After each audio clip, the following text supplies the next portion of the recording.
कर्म का अर्थ होता है क्रिया। वैसे तो शास्त्रों में कर्मों को दोनों प्रकार किया गया, एक है विहित कर्म, दूसरा है निषिद्ध कर्म। जिसको शास्त्र में करने को बोलता है उसका नाम है विहित कर्म, जिसको नहीं करने के लिए निषेध करता उसका नाम है निषिद्ध कर्म।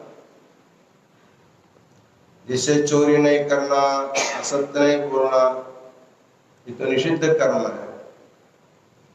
जिस कर्म करने से हमको पाप मिलता है ऐसे कर्म को नहीं करना चाहिए, उसका नाम निषिद्ध कर्म। विहित कर्मों में भी एक नित्य कर्म है, एक नैमित्तिक कर्म है,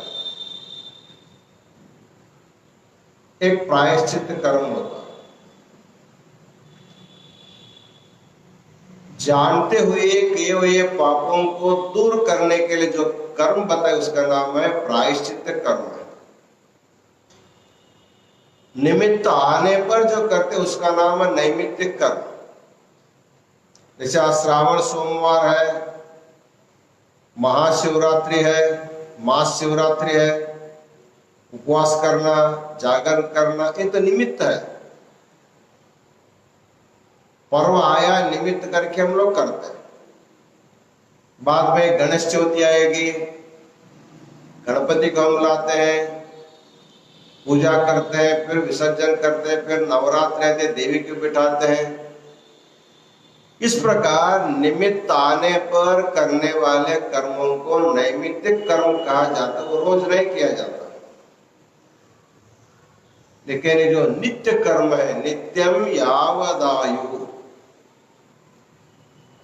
एक बार गुरु के द्वारा दीक्षा लेने के बाद जीवन के अंतिम क्षण तक प्रतिदिन जिस कर्म का त्याग नहीं किया जा सकता है,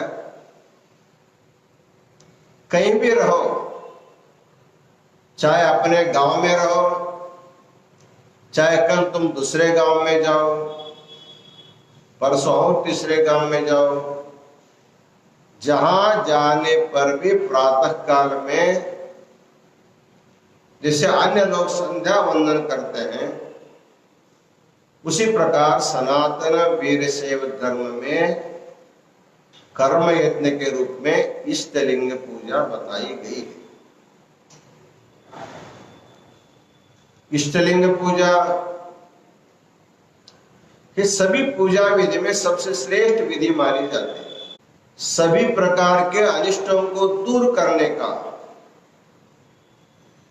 और सभी इष्टार्थों को प्रदान करने का सामर्थ्य जिस कर्म में है, उसी का नाम इष्ट पूजा, इष्टलिंग पूजा।